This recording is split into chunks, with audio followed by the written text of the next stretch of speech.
here's the way, like the Michael Sam story. So Howard Balzer comes out. I've had Howard on. I don't know him particularly well. I think I've met him once or twice. He's saying basically the NFL called the Rams and said, hey, everybody. I mean, think about this. Think about this. Now, Jeff Fisher says it's not true. I have no reason to believe or not to believe Jeff Fisher. If it was true, he certainly wouldn't come out and say, I mean, he's not a guy, he's a made man by the NFL, right? Like he's been on their committees, he's respected. If you were the NFL, ask yourself this. If you were the National Football League and you're watching the draft,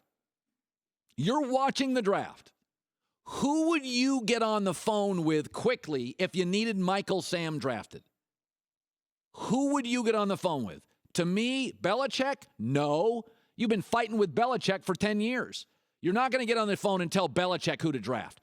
Who in the NFL, if you were the NFL, and you had to call a guy and say, can you draft Michael Sam? Because let's go back to that time. It looked really, really bad for the NFL when Michael Sam was dropping. They were getting clobbered by the media. Didn't get drafted first round, second round. It became the story of the draft. And the NFL's watching it. Do I think it's – because I speculated this after it happened. I remember the next day saying on the air, my gut feeling is the NFL called some teams and said, hey, it's seventh round. Can you take Michael Sam? That's the way business partners, I mean, you're all naive. I'm naive if you don't think that's the way it works. Business partners go to dinner. So who would the NFL have called of all the coaches? You're not going to call Belichick. I would argue they'd call two people, Andy Reid and Jeff Fisher. Made men in the NFL, guys they like, guys they respect. Those are the two guys. Maybe Tom Coughlin.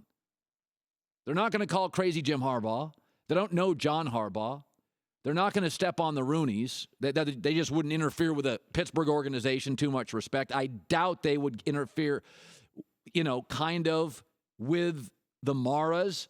But you had Stan Kroenke and Jeff Fisher, and Kroenke's a guy that everybody knew for years wasn't in love with St. Louis. The Rams are one of the teams you would have called. Jeff Fisher, Andy Reid have been two of the guys that you maybe said, listen, we know Andy for 35 years. Anybody here know Andy? Anybody know Jeff? So I don't know if the story's true, but I know if I was the NFL and I'm looking down my directory and I want Michael Sam drafted, Jeff Fisher would be one of the guys I would call.